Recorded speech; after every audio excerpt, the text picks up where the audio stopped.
Cancer నయమైన తర్వాత because of cancer ట్రీట్మెంటా, మిగతా ఏదైనా రీజన్సా?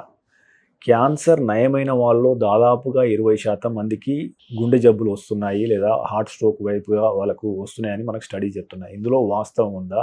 సో దీనికి గల కారణాలు ఏంటి? So that's very important and good question. దీంట్లో 2-3 ఆస్పెక్ట్స్ ఉన్నాయి. ఒకటి, క్యాన్సర్కి సంబంధించిన ట్రీట్మెంట్ చాలా అడ్వాన్స్ అయిపోయింది. సో క్యాన్సర్ తోటి ఒక డికేడ్ 2 డికేడ్స్ బ్యాక్ చూసుకుంటే సర్వైవల్ అంత బాగుండేది కాదు. ఇప్పుడు ట్రీట్మెంట్లో ఉన్న అడ్వాన్సెస్ తోటి, కీమోథెరపీ కానివ్వండి, వేరే వేరే లేటెస్ట్ డ్రగ్స్ వల్ల వచ్చిన అడ్వాన్సెస్ తోటి సర్వైవల్ బాగా పెంచేసేయగలిగాం. వీళ్ళు కూడా క్యాన్సర్ పేషెంట్స్ కూడా they're able to lead normal and relatively healthy and good quality of life for many years. So ఈ లాంజివిటీ పెరిగినప్పుడు ఆటోమేటిక్గా risk factors are going to catch up. Diabetes కానివ్వండి, బ్లడ్ ప్రెషర్ కానివ్వండి, ఇట్లాంటివన్నీ. దానివల్ల హార్ట్ డిసీజ్ అని ఇంకా న్యాచురల్గా ఎఫెక్ట్ చేస్తాయి కదా.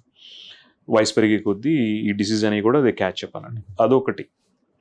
Second thing, there are certain type of cancer chemotherapy drugs. ఇది ఒక డిస్క్లైమర్తో చెప్తాను. This doesn't mean we should not use those drugs. ఈ particular chemotherapy drugs they really improve the survival by controlling the cancer అన్నమాట. Particularly breast క్యాన్సర్లో anthracycline group of drugs అని వాడతాం. వాటితోటి కార్డియోమైపతి వచ్చే ఛాన్సెస్ డౌన్ ద లైన్ కొంచెం ఎక్కువ అనమాట.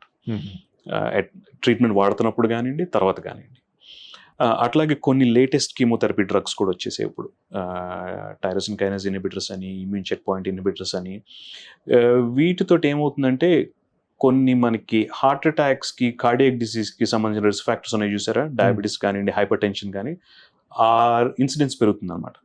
And as a result heart disease అనేవి కూడా పెరుగుతుంది. మీరు తీసుకునే అదే మందులు, అదే నాణ్యమైన మందులు, కానీ సగం ధరకే. అవును, మెడ్ ప్లస్ బ్రాండ్స్ పై 50 to 80% తగ్గింపు.